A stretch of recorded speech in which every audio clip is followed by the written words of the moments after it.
n'y en a qu'un, il est unique. C'est Hugues Aufray. Et c'est un immense bonheur de retrouver Hugues. Merci Patrick. C'est une année Hugues Aufray. C'est Oui. incroyable. Il y a Bob Dylan et il y a Hugues Aufray. Réunis. Oui. Parce qu'il existe sans moi beaucoup, il est énorme, immense. Moi, je ne suis pas grand-chose. Mais le fait d'être à côté de lui en ce moment, ça me fait très plaisir. C'est mon année. Oui, on va voir des images en spectacle. Alors, c'était quoi cette espèce de cauchemar psychomoteur, Hugues? Ben, le cauchemar, c'est que, au début, les gens le savent, je l'ai déjà dit, je ne voulais pas du tout être chanteur. Parce que j'avais, moi, étant enfant, montré que j'avais un don naturel pour la sculpture et pour la peinture. Je voulais donc sculpteur. Et je suis devenu chanteur par hasard et par nécessité le jour où mon père m'a dit « Tu peux pas faire les beaux-arts ». Je dis « Mais pourquoi, papa ?» Il me dit « Ça va te conduire à quoi ? La misère. Tu vas finir comme Cézanne, comme Gauguin et comme Van Gogh ?» J'ai dit « Oui, j'aimerais bien, papa ». Donc je n'ai pas pu faire les beaux-arts. Et il a fallu que je me débrouille comme je ne savais rien faire. J'étais nul en mathématiques, nul en tout, en orthographe. Je ne savais rien faire, mais je jouais un peu de guitare que j'avais appris en Espagne, parce que j'ai vécu 3 ans en Espagne. J'ai appris l'espagnol, j'ai appris les chansons populaires, et c'est de là qu'est venue ma carrière. Oui, et une rencontre dont on va parler avec Bob Dylan. Regardez ces images, Hugues Aufray sur scène qui chante Bob Dylan.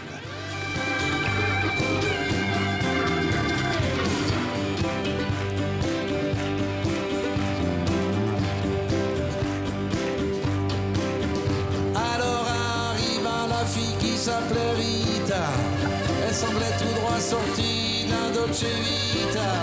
Et je me vis en devoir de la malgré comme son père. Je lui dis la jolie ferme que vous avez là.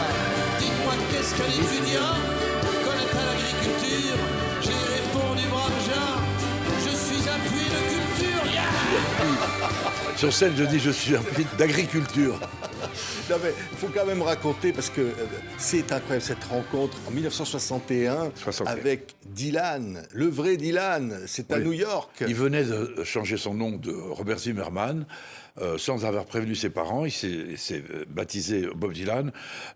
Harry Belafonte, que les jeunes ne connaissent pas, mais qui est un très grande vedette à l'époque, a engagé ce fameux Bob Dylan pour jouer de l'harmonica dans un de ses disques. C'est ça, il est rentré dans un studio grâce à... et c'est en 61. Oui, Voilà. mais toi, tu te retrouves à New York. À New York, derrière une vitre, dans la rue, tu vois un gamin rue. qui Oui, joue exactement. sur un tabouret. Sur un grand tabouret avec l'harmonica devant la bouche.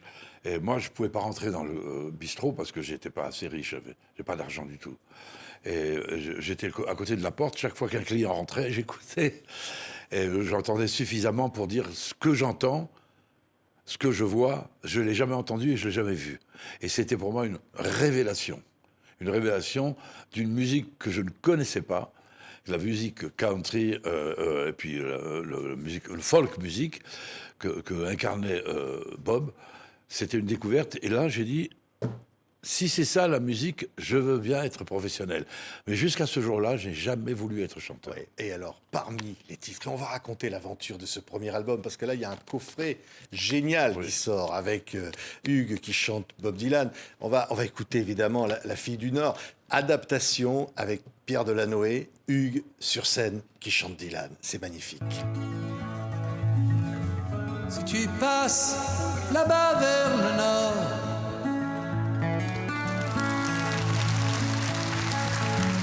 où les vents soufflent sur la frontière,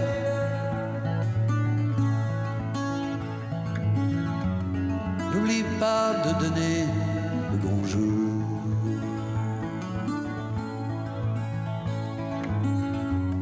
à la fille qui fut mon amour. Ouais, on va raconter parce que Hugues, c'est incroyable. Ça, voilà, regardez, l'album là qui va arriver, c'est ça. Hugues Aufray chante Pour Dylan. Patrick. Et dédicacé. Ah oui, il m'a bien fait plaisir, Hugues. Bien. Et je parlais de Delanoë, c'est rentré à Paris, parce qu'au départ, il y avait Maurice Chevalier dans l'affaire. Alors l'histoire, c'est que Maurice Chevalier, qui était un monsieur d'un certain âge, mondialement connu, et c'est le seul Français qui a vraiment fait carrière aux États-Unis, parce que c'est pas Yves Montand, c'est Maurice Chevalier.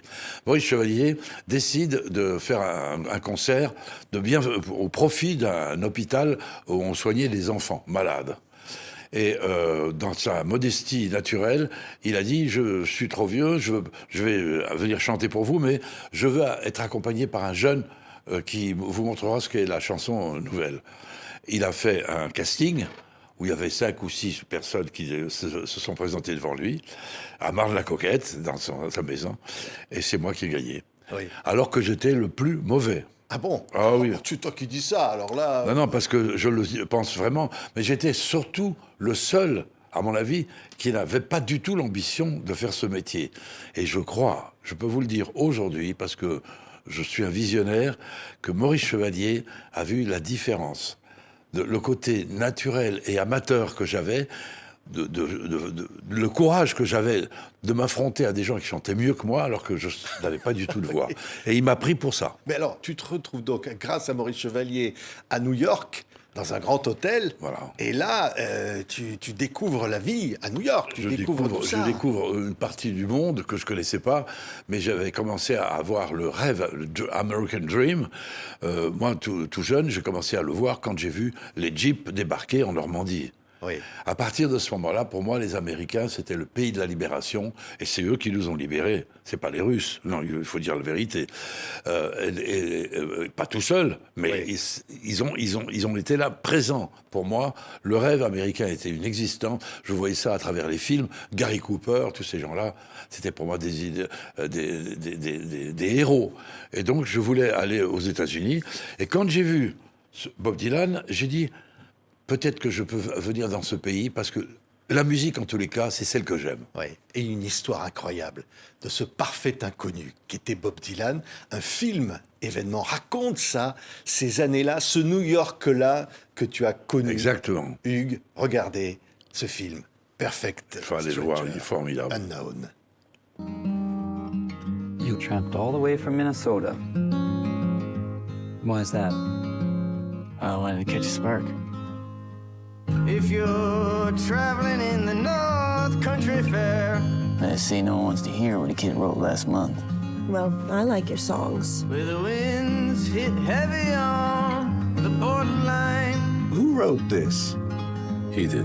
remember me. How about that Joan Baez, folks? Well, she's pretty. Sings pretty. Maybe a little too pretty. Your songs are like an oil painting at the dentist's office. You're kind of an asshole, Bob. If you go with snowflake storm, when the river's freezing, summer ends. For anyone who's gonna hold your attention on stage, you have to kind of be a freak.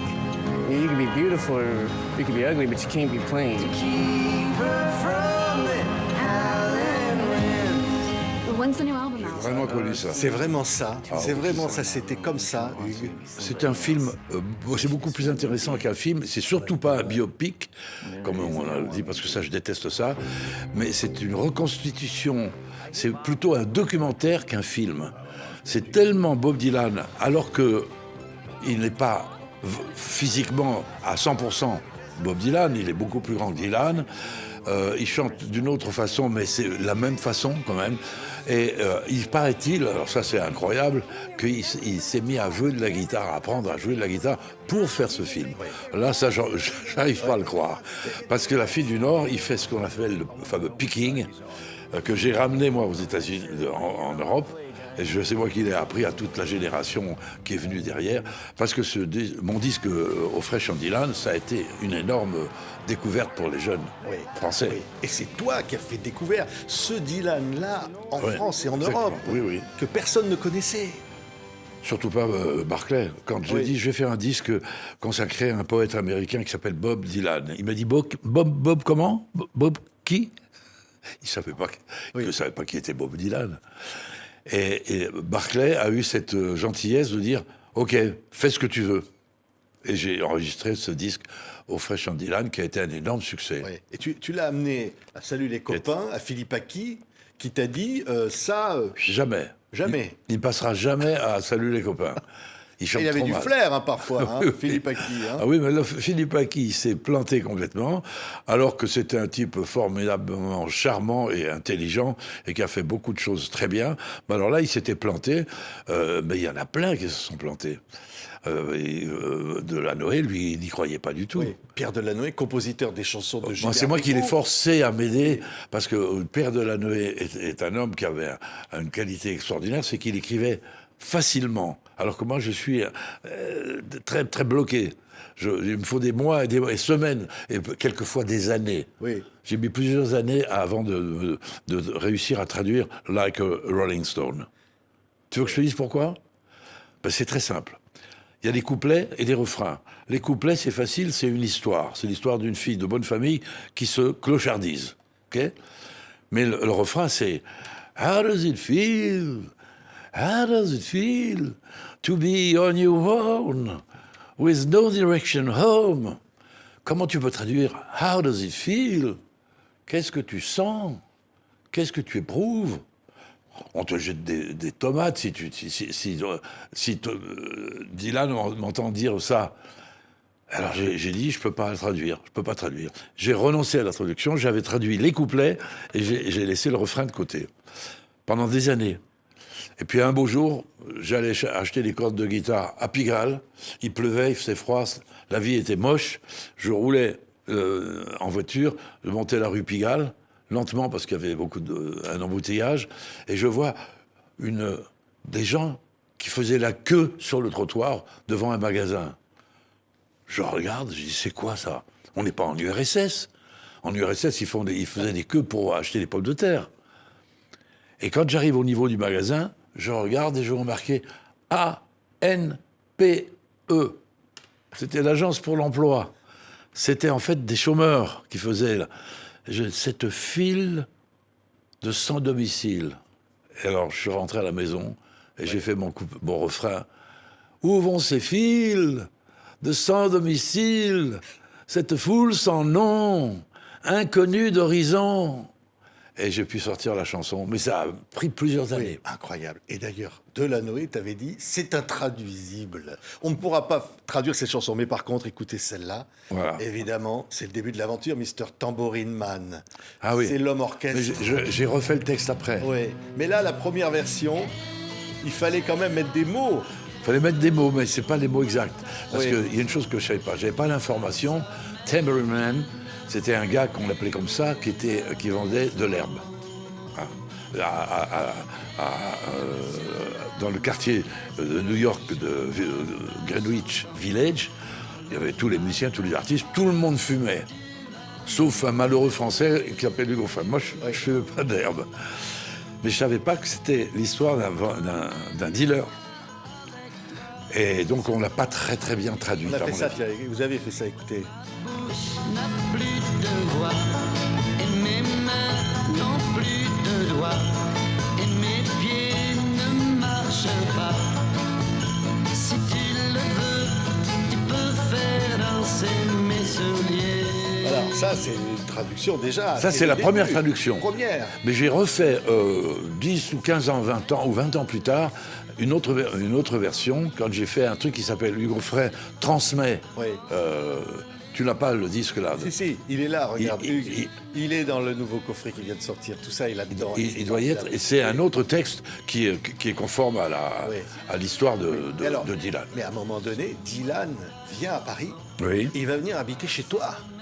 Ça, Alors, il c'était- me téléphone qu'il allait débarquer. Alors, à l'époque, je le dis pour ceux qui m'écoutent, parce que Orly n'existait pas et Roissy n'existait pas. Alors, donc, j'ai été chercher Dylan à l'aéroport qui l'amenait de New York. C'était le Bourget. Et au Bourget, j'ai accueilli Dylan. Je parlais pas un mot d'anglais, lui pas un mot de français. Et pour pouvoir l'accueillir, je lui ai offert une gourde basque en peau de chèvre, tu sais, avec du vin. Voilà. Et ça a lié notre amitié. Oui, et alors, et Dylan a dit, mais quand j'écoute Hugo Frey, qui chante mes chansons, j'ai l'impression qu'en fait, ces chansons-là étaient écrites en français. Ouais. C'est moi qui les ai Il a osé traduites écrire après. ça, oui. Là. Il a osé écrire ça. Je me dis, c'est quand même un hommage Ah incroyable. oui, c'est plus qu'un hommage, c'est un mensonge honorifique. C'est pas vrai. Mais si, parce que c'est lui qui a écrit les chansons Oui. en anglais. Et c'est moi qui les ai traduites. Ce qui est vrai, c'est que très souvent, j'ai un énorme respect pour ce que je dois à Pierre Delanoë, parce qu'il m'a appris, quand même, il m'a beaucoup aidé. Et donc, il n'est pas question de dire qu'il n'a pas travaillé avec moi. Oui. Mais moi, je suis comme ce qu'on appelait autrefois les gens qui arrivaient à la fin du travail, l'inspecteur des travaux finis. Quand Delanoë montrait un texte qu'il avait fait, je disais oui, mais il faut changer ça, je changeais tout. Mais c'est vrai que je n'aurais peut-être pas écrit la chanson s'il n'avait pas écrit les choses,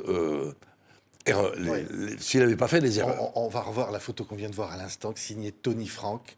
Voilà, là, Dylan et Hugues, ensemble, en écoutant Les temps changent.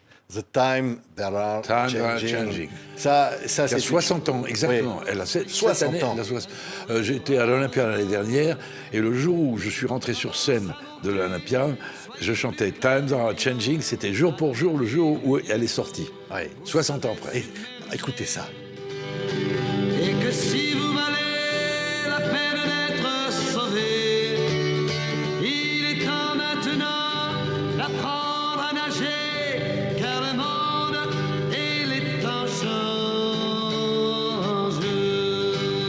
Et là, il y a tout, parce que là, il y a la société qui se bouscule, il y a la révolution, la jeunesse derrière.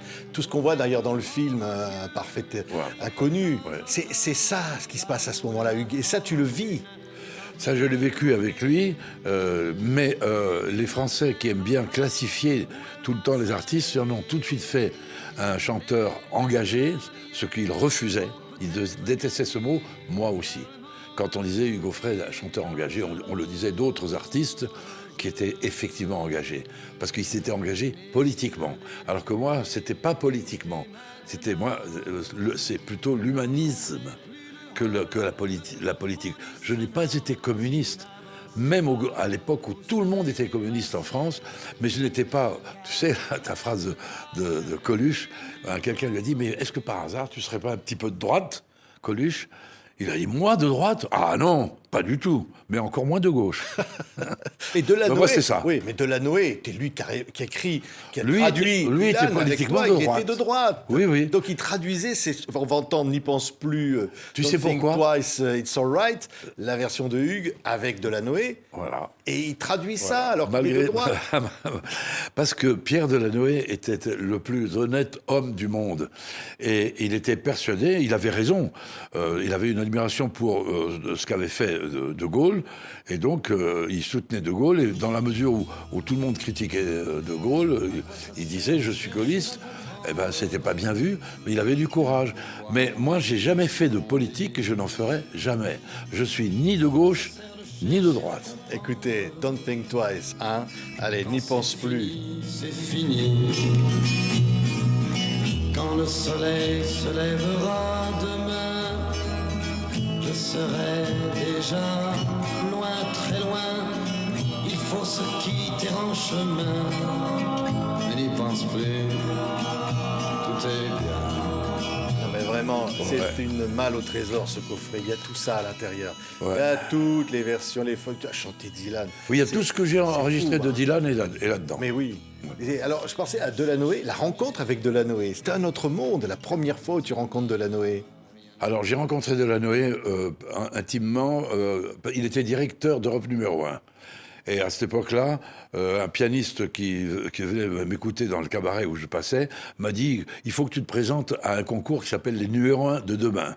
C'est Pierre Delanoë, le directeur, qui a créé ça. Il faut que tu y ailles parce que tu as des chances. » J'ai eu plus que des chances, je suis arrivé en finale. Oui. Et tu sais qui c'est que j'ai battu en en demi-finale ?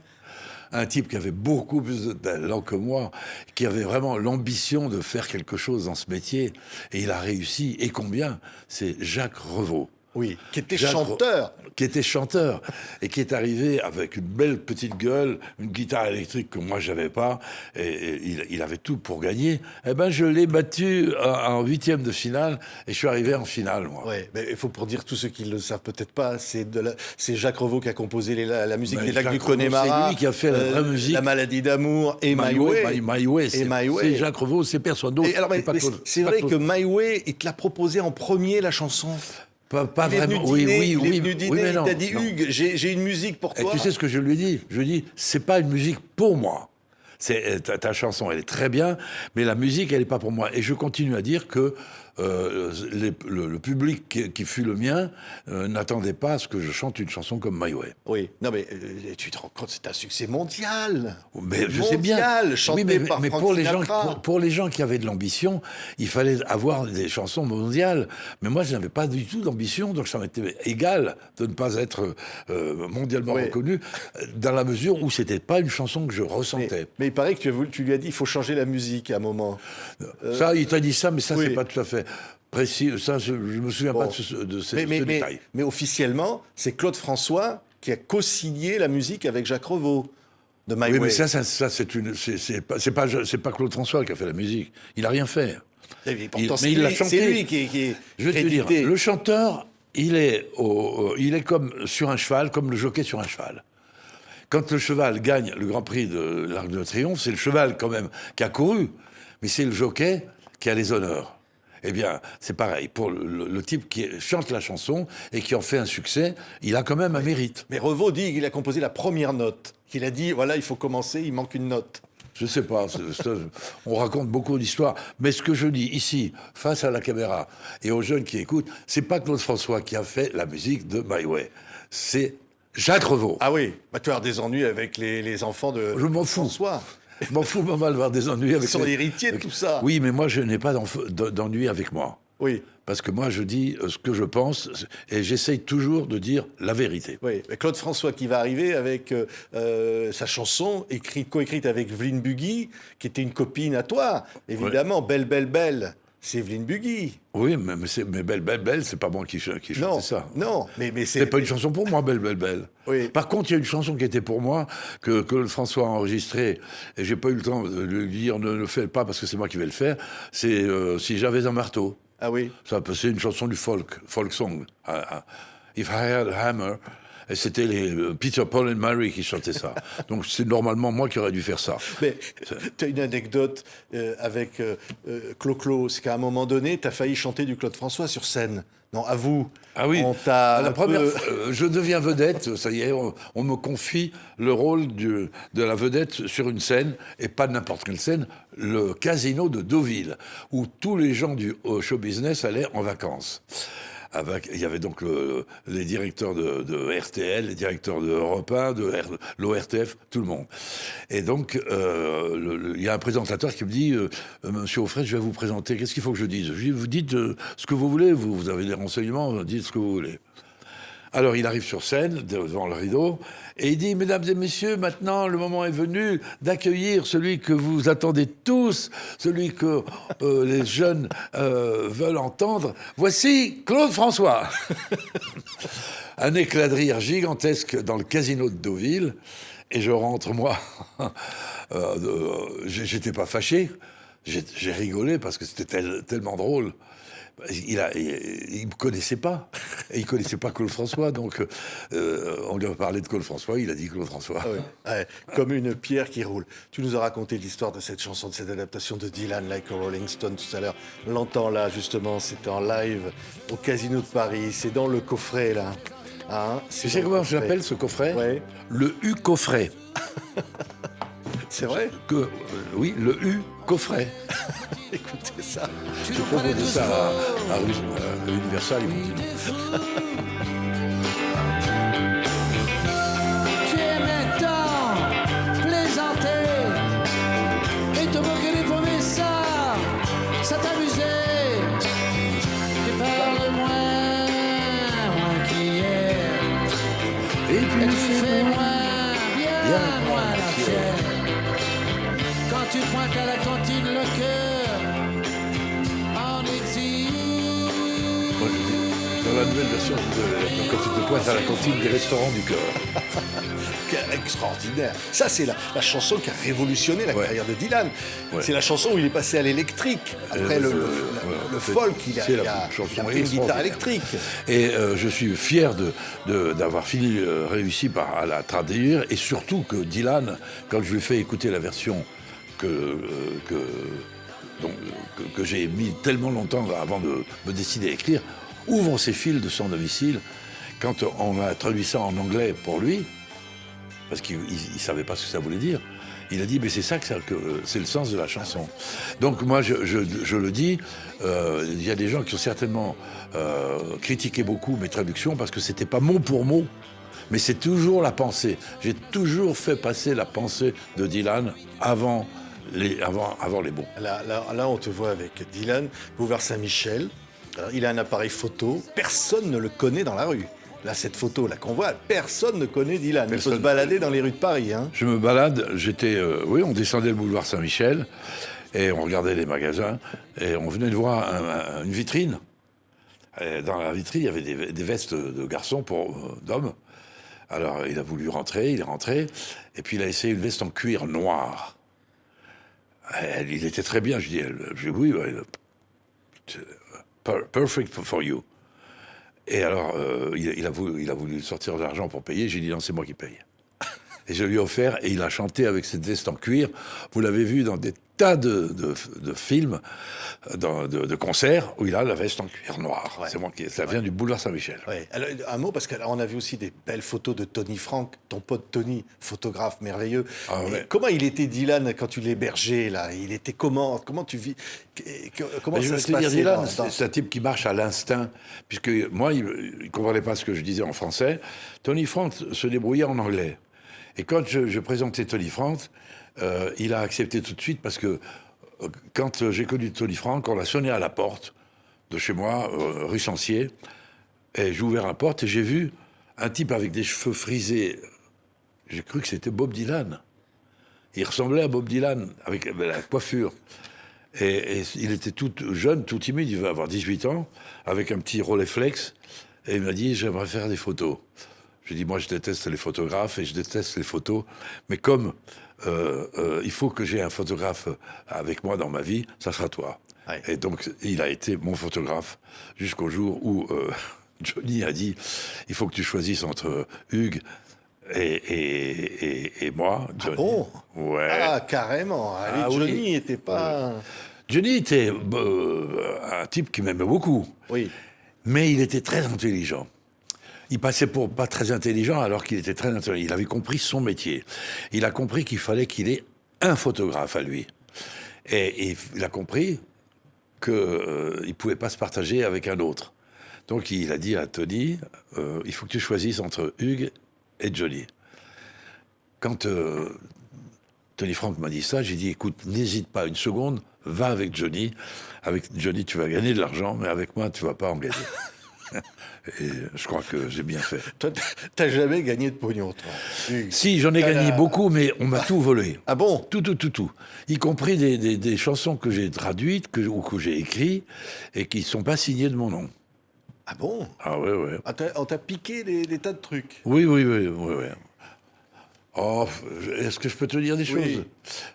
Assez curieusement, quand on a débuté, Johnny et moi, j'avais 10 ans de plus que Johnny, hein.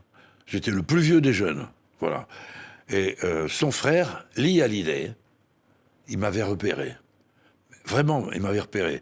Il avait dit à Johnny, tu sais, il y a un gars là, qui fait un peu dans le genre américain, la musique country, etc. Faudrait quand même que tu fasses un peu attention. Et la meilleure chose qu'on pourrait faire, il faut le prendre en première partie. Parce que tu vas l'écraser. Et effectivement, encore avec le rock'n'roll, il écrasait la musique country. Oui. Mais Lee Hallyday, je ne veux pas dire qu'il était jaloux, mais un petit peu jaloux de moi. Donc il avait prévenu Johnny, il faut que tu fasses attention à ne pas te compromettre avec ce garçon, il faut que tu le tiennes toujours au-dessous. Et c'est un petit peu ce qui s'est passé, mais ça, c'était tellement normal, parce que Johnny était tellement fait pour ce qu'il a fait, c'est-à-dire le stade de France, 40, 50 000 personnes. Moi, je n'étais pas fait avec ma musique pour ça. Oui. Donc, il était à sa place. Moi, j'ai jamais eu l'ombre d'une jalousie pour Johnny. Quand Tony m'a dit, je vais faire maintenant Johnny, puisque tu me le dis, j'ai dit, vas-y, et bonne chance. Oui. J'étais très heureux. L'adaptation du pénitencier, quand même. Ah oui, ça, oui, le pénitencier. Voilà, j'ai fait le pénitencier pour Johnny. C'est pour dire que. Et c'est moi qui ai décidé d'appeler cette chanson le pénitencier, parce que je voulais pas qu'il mette le mot prison. Parce que prison, c'était humiliant pour Johnny. C'était un jeune délinquant, mais pas un assassin. Donc, c'est pas un cambrioleur, Johnny. C'était juste un peu délinquant qui roulait trop vite avec des blousons en cuir, etc. Mais les blousons en cuir, c'est moi qui lui ai dit. Hein. Parce qu'avant, il portait des vestes à Claude François. J'ai dit, laisse tomber tes vestes à diamants et mets un truc de cuir. C'est vrai, tout ça, c'est vrai. Oui. Et alors un jour, tu lui as dit, dis donc, Johnny, il Dis-moi. faudrait que tu viennes chanter avec moi un truc, tiens. Ça s'appellerait Jeune pour toujours. Et ça n'a Écoutez. pas marché. Écoutez ça. Ah oui, ça a marché au disque. Incroyable. Te protéger, puisse Dieu exaucer tes souhaits, puisses-tu toujours donner aux autres et les autres te donner.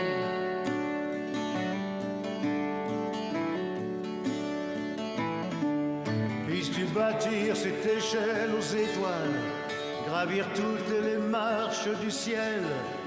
Puisses-tu rester Ça, c'est un regret. jeune à jamais. C'est vrai. Extraordinaire. Elle est Ah, magnifique. c'est un regret que de toute C'est ma vie. Johnny qui chante Dylan avec toi. Oui, non, mais c'est pas Dylan, ça. Oui. Ah oui, si, c'est Dylan, pardon. C'est l'album. Oui. Oh. Oui, mais ce que je dis, c'est un échec pour moi, parce que c'était bien qu'on ait fait le disque. Merci, mon Dieu, merci Johnny d'avoir la gentillesse de chanter cette chanson avec moi. Mais j'aurais voulu la chanter à la télévision ou sur scène dans un spectacle. Ça, j'ai pas eu cette chance. Il m'a quitté avant. Ce salaud, il m'a quitté trop tôt. Ouais. Il nous a quittés tous trop tôt. Il avait encore des choses à dire, à faire. Notamment, on aurait dû chanter cette chanson ensemble sur scène. Et on l'a pas fait. Ouais. Il y a un autre duo. On va l'entendre. Hein. Alors là, dans Le Souffle du Vent, on se dit, c'était aussi pour lui. Parce que Cabrel, avec toi, pour chanter Dylan, c'est presque une évidence, Hugues. C'est une évidence. Ben, écoute, je te raconte une anecdote. Quand Cabrel a fait un disque sur Dylan, il a eu beaucoup de mal. Il a eu des difficultés, alors que c'est un garçon qui a énormément de talent. Il joue très bien de la guitare, il chante très bien, il écrit des très belles chansons. Et là, sur ce disque, les médias n'ont pas trop apprécié. Alors moi, j'ai appelé mon producteur. Moi, j'ai toujours eu des problèmes d'argent, parce que je me suis fait voler beaucoup d'argent. Je lui ai dit, écoute, on pourrait faire un truc formidable. Tu me prends une quinzaine de zéniths en France, et tu fais Francis Cabrel et Hugo Frey chantent Dylan. Puisque tu chantes Dylan, et moi je chante. Et j'ai proposé ça à Cabrel. Mais comme j'ai pas pu lui proposer directement, j'ai laissé le message sur le téléphone. Je vous expliquer ça. Ouais. Il m'a jamais rappelé. Ouais. Mais il est encore temps, là. Il peut te rappeler, là. Hein. Non, Oui, mais là... on a enregistré la chanson. Oui. Mais je voulais faire une tournée. Et pourquoi pas? Tu peux faire ça. Il n'a pas rappelé. Il va rappeler, là. On Non. va écouter l'émission, il va rappeler.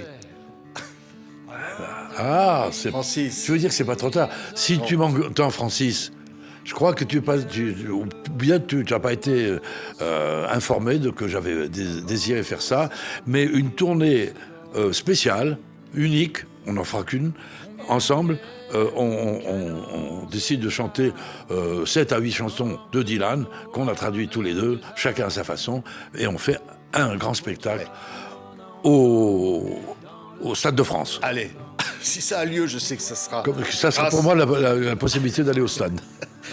Il y en a une autre qui a chanté Dylan avec toi, et là, celle n'est plus avec nous. On va l'entendre, Tout comme une femme, Like a Woman. Ah oui. Évidemment, merveilleuse Jane. Écoutez ça. Elle fait tout comme une vraie femme. Même l'amour, elle le fait tout comme une vraie femme. Mais d'amour, elle souffre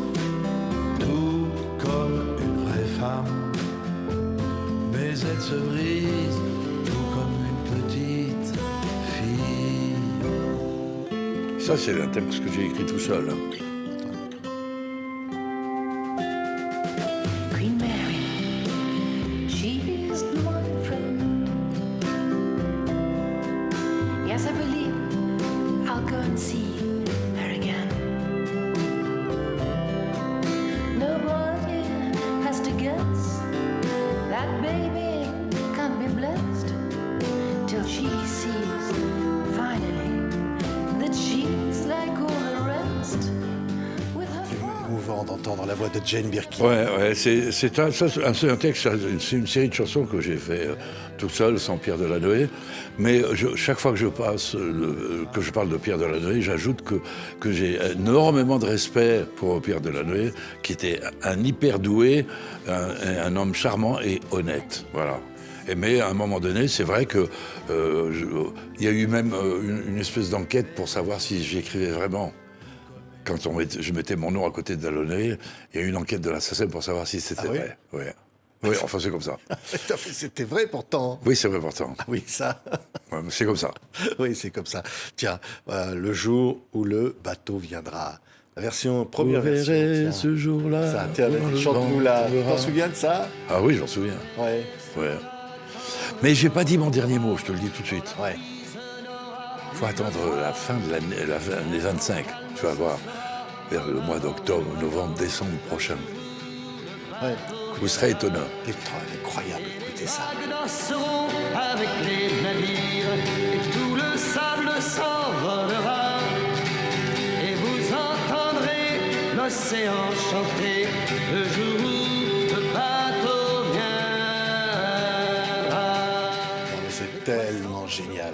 C'est tellement incroyable. Non, mais c'est un génie, tu as dit le mot. Oui, c'est mais toi, c'est incroyable, c'est incroyable. Ah non, voilà, bon. Moi, j'ai eu la chance de rencontrer sur ma route un génie, Oui.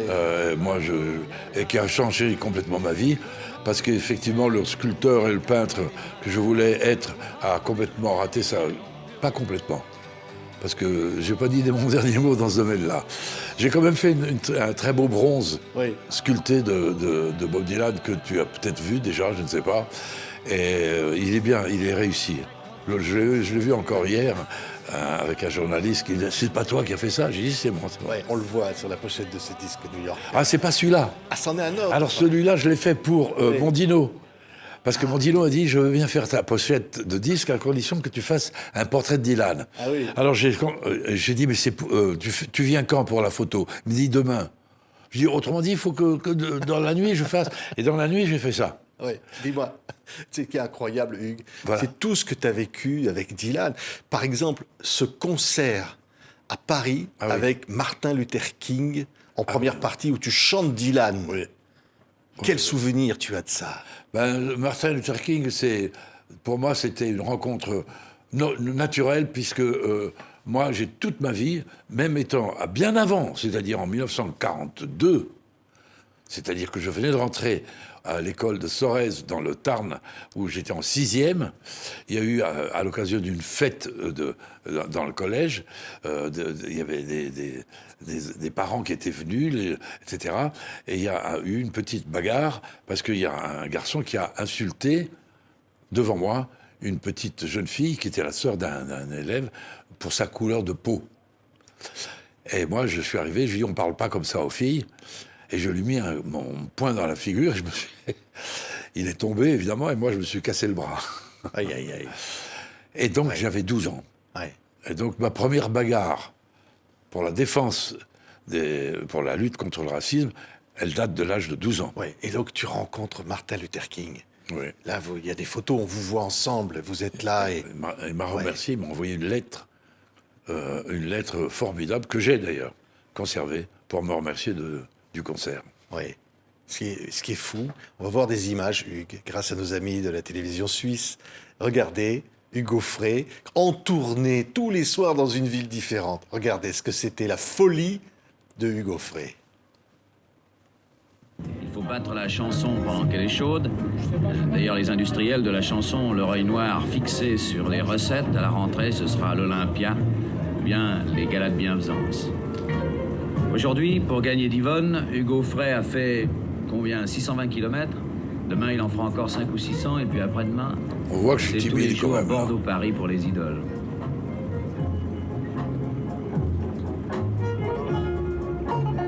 Qu'on se prénomme Johnny, Françoise, Claude ou Sylvie, ou qu'on se nomme Ferrat, Brel ou Brassens, c'est ça, la vie de l'été dans la chanson, la fatigue, Ça, une journée de ces voiture images, je dans les ai les reins jamais et dans les vues. jambes, l'inconfort, des loges improvisées, le plus souvent dans des arrière-scènes, le fameux revers de la médaille. Le revers de la médaille. J'avais jamais vu ces Ce qui est images. fou, c'est ça. On entend dire, oui, il y a Johnny, il y a Sylvie, ça tourne. Tu fais partie de ce, Bah de oui, ce monde-là. ouais. Mais j'étais différent. J'étais un peu comme, tu sais, dans la poule qui a des poussins, puis il y avait un petit œuf, c'est un œuf de canard. Et parmi les poussins, elle a un petit bébé, c'est un canard. Oui, Quoi. oui, te regarder un peu comme ça. Et quand ils vont T'avais vers- pas de batteur, le skiffle group. Voilà, moi c'était... Non, mais je buvais pas, je fumais pas. Ah oui. Ah, Ça, c'est un handicap, ça. c'était un handicap social énorme. Oui. À l'époque. Pour ça que Johnny, il t'a... Non, Johnny m'a jamais jeté. Non, il m'a oublié quand il était avec ses copains. C'est un peu normal.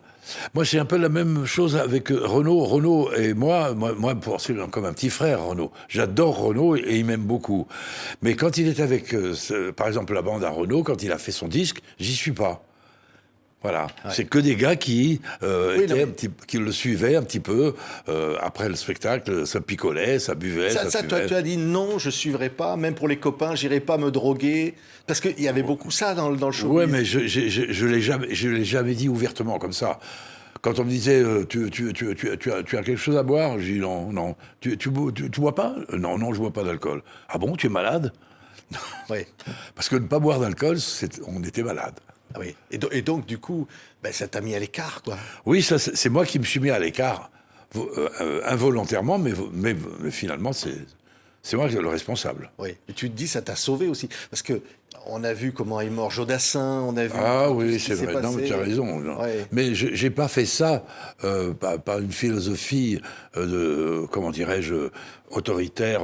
Je suis pas un type... Je suis un protestant naturel. Je proteste sans arrêt. Je l'ai dit ça l'autre jour au frère de Renaud. Je suis un protestant. Donc, quand je l'ai dit à propos d'Abbé Pierre, je comprends pas pourquoi il a pas avoué Oui. publiquement. Ça t'a choqué, les accusations, tout ce qu'on dit sur l'abbé Pierre. Voilà, ça m'a choqué beaucoup. Mais il est responsable, l'abbé Pierre. Il aurait dû dire oui. Il aurait dû dire, monsieur le pape, j'avais fait un vœu de chasteté, et je ne peux pas tenir ce vœu, donc libérez-moi, maintenant je veux revenir un homme normal. Oui, mais il a même été Les protestants, ils ont le droit un de... agresseur, il a agressé des femmes, c'est ce qu'on l'entend dire. Oui, ça c'est... Oui. Paraît-il. Alors ça, je peux pas je le défends pas là-dessus. Mais ce que je dis, que moi, j'ai protesté contre la richesse de l'Église. J'ai été élevé, moi, chez les curés, mais n'empêche que je ne suis pas pratiquant, je ne vais pas à la messe, mais je suis croyant. Je suis chrétien, mais pas catholique, je suis plutôt protestant. Oui, oui. Je sais pas pourquoi, je pensais à Jacques Brel. Je sais pas si Jacques Brel n'est pas né la même année que toi, où il y a quelque chose comme ça. Et... Jacques Brel, je l'ai admiré comme tout le monde. Ouais. Mais Jacques Brel, c'était un boxeur, c'était un type, on ne pouvait pas passer après lui. Mais il vomissait moi, je préfère 100 il fois... vomissait avant d'entrer sur scène. Il avait Oui, peur. mais ça, j'aimais pas ça. Oui. J'ai jamais compris Jacques Brel qui faisait ce métier en reculant, quoi. Non, pour moi, l'idole absolue, c'était Brassens. Oui. Brassens, lui, il n'a jamais vomi avant de chanter. Mais il avait une modestie naturelle. Et puis, c'était surtout pas un comédien. Parce que Brel, c'était un comédien. Hein. Attention. Hein. Ah oui, c'est pas toujours sincère. Ah oui, non, mais c'est comme Léo Ferré. Ouais. C'est le mec qui était... il faisait du spectacle. Brassens n'a jamais fait de spectacle. Ouais, mais c'est vrai que tu as dit à Brel un jour, mais pourquoi t'as peur? Le public, il est là, il t'aime, il t'attend. Ben oui. Tu lui as dit? Je lui ai dit, tu viens là parce que les gens t'aiment. Alors pourquoi tu as peur des gens qui t'aiment? Moi, j'ai peur. Quand je vois une bête, un cheval, par exemple, moi, j'aime beaucoup monter à cheval. Tu aimes les chevaux, pourtant, alors ça... Voilà. Mais si je vois un cheval qui est méchant, je vais me méfier. Mais il n'y a pas d'animal méchant, je te signale. Je viens de dire une bêtise énorme.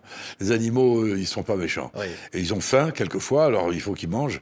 Mais moi, si les gens étaient méchants... Une fois, J'ai chanté 300 fois pour le Parti communiste, dans des fêtes régionales, locales. Et j'étais très bien accueilli, parce que tout le monde pensait que j'étais moi-même communiste. Je ne l'étais pas. Mais un jour, il y a un type qui est venu me voir en me disant « J'aimerais vous avoir, je suis le représentant de la jeunesse qui soutienne Giscard d'Estaing. Et j'aimerais vous avoir en spectacle. » Je lui ai dit « Mais vous rêvez ? Mais je suis classé. J'ai fait beaucoup de spectacles pour le Parti communiste. Et vous voulez me faire venir pour Giscard d'Estaing ? C'est pas possible. » Il m'a dit « Je vous croyais courageux, je suis très déçu. » Ah bon ? Bon, écoutez, laissez-moi, donnez-moi votre téléphone et je vous rappelle. Je suis rentré chez moi, j'ai dit, il a raison. Je suis un lâche. Je veux bien aller chanter devant les communistes, parce que c'est facile. Tout le monde, je partage leurs opinions. Je suis du côté de l'humanité. Mais aller devant des gens qui ne pensent pas comme moi, je vais y aller. Je rappelle, il s'appelait Hugues, je ne sais pas comment... il se reconnaîtra s'il regarde l'émission. C'était le grand patron des jeunesses giscardiennes. Je suis arrivé sur scène, je me faisais huer. C'est la première fois que j'ai été obligé de rentrer et de dire aux gens, prendre le micro, de dire, écoutez, calmez-vous, je voudrais vous chanter quelques chansons.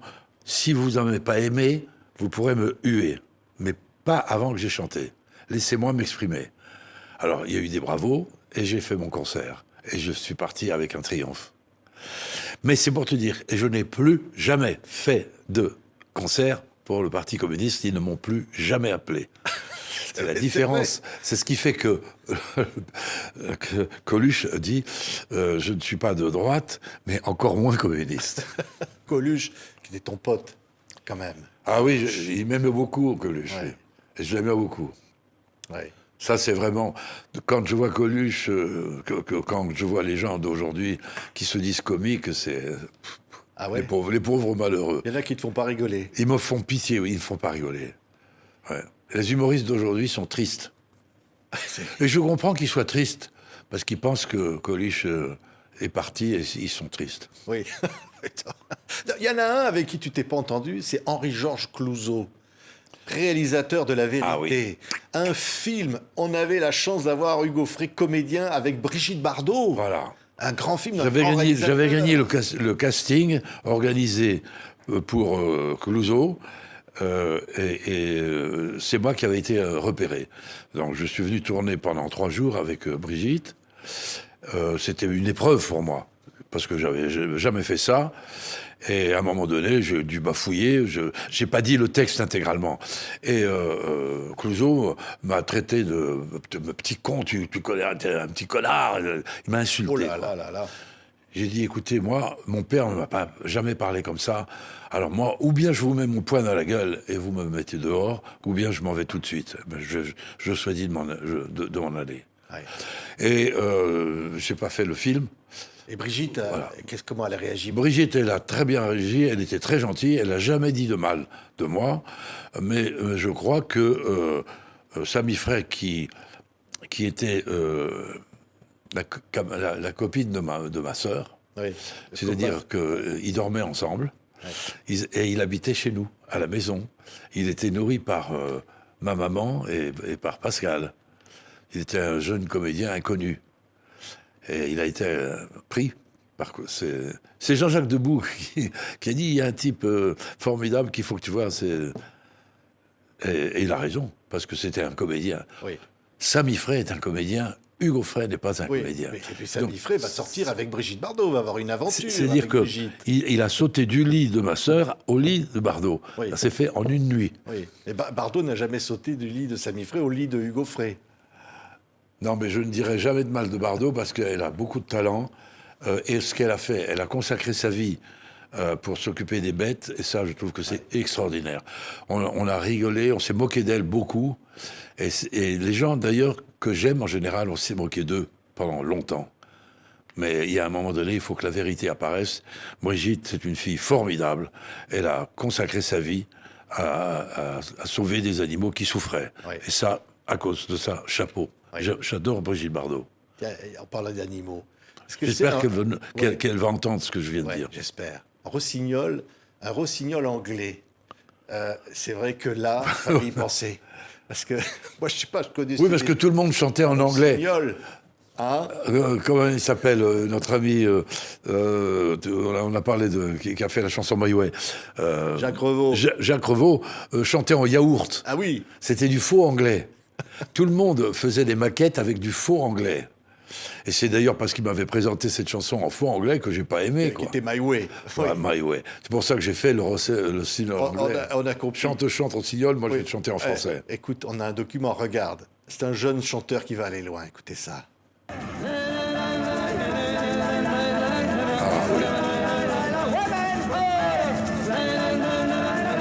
C'est une chanson vénézuélienne.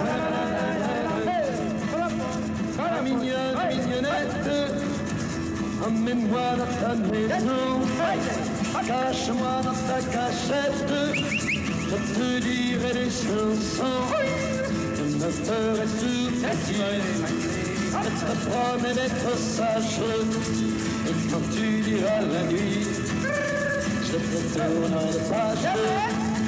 Chante, chante, un couplet en espagnol, tout le reste en anglais. Et là, il y a ton copain Eddie Barclay, qui était la maison de disques, il se régalait, là. Parce que tout le monde avait le disque. Oui, tout le monde avait le disque. Oui, mais ça, je chante encore ça sur scène. Oui.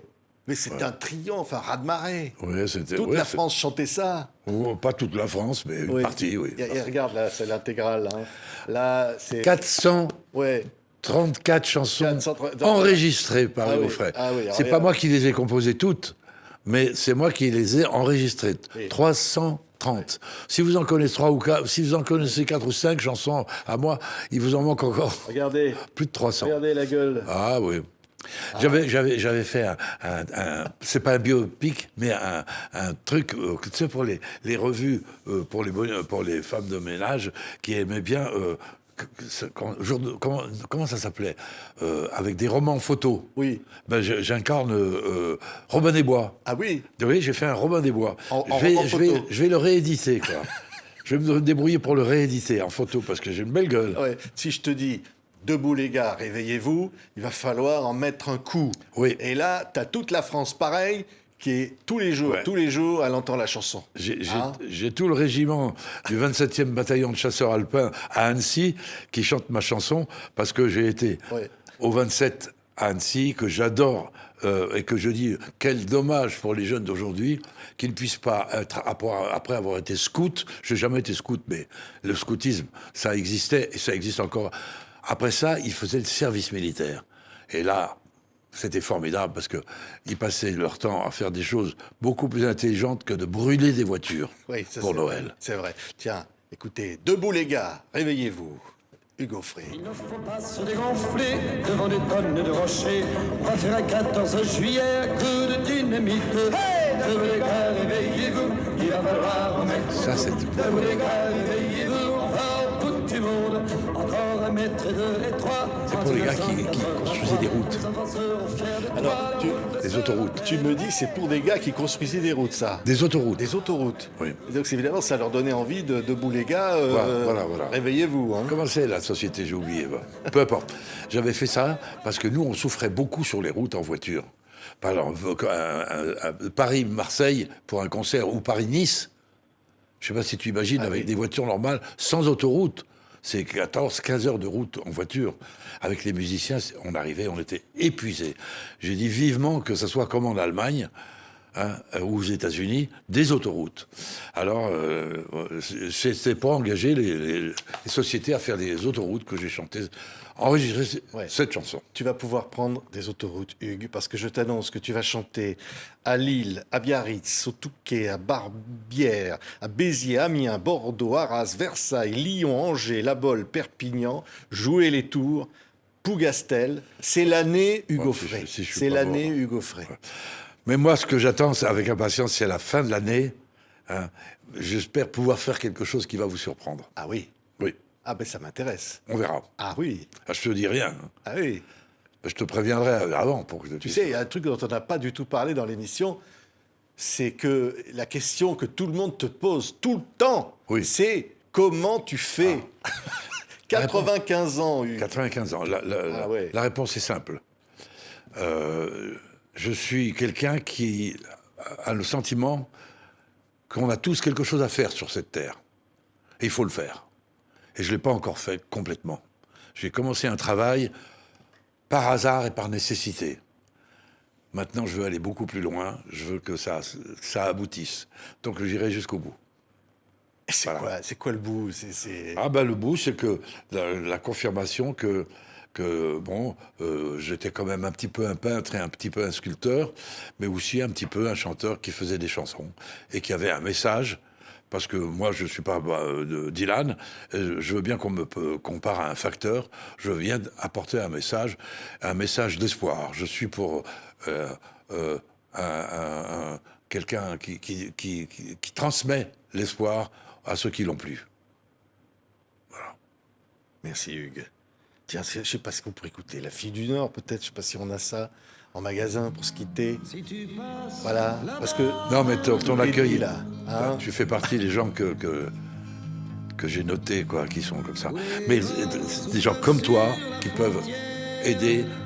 Actuellement, on a besoin d'aider ce pays à se refaire. Ouais. Il y a du boulot. Hein. Et surtout les jeunes qui brûlent des voitures, comme je l'ai dit, pour Noël. Ça, c'est l'horreur. Ceux qui font des tags sur les églises ou qui cambriolent les églises. Il faut arrêter ça. Et moi, je veux participer à cette lutte. Ouais. Mais t'as une pêche, Hugues. Voilà, c'est ça qui me tient, c'est ça qui me tient vivant. T'es toujours le gamin, là, en toi. Là. Il y a toujours le gamin qui a chanté ça, là. Ouais. Ouais. Il est en toi, ce gosse, là, qui a rêvé, qui est... Le boulot n'est pas fini, mon vieux. Ouais. J'ai pas fini mon travail. Mon travail, je te dis que je n'étais pas pratiquant, mais je suis croyant. Et j'ai l'impression que là-haut, il y a quelque chose de plus fort que moi, qui est mystérieux, et qui me dit, t'as pas fini ton boulot, continue. Tant que ça ne sera pas fini, je continuerai. Merci. Hugues Aufray. Merci C'est à toi, l'année de Patrick. Hugues. Merci, Patrick. Merci.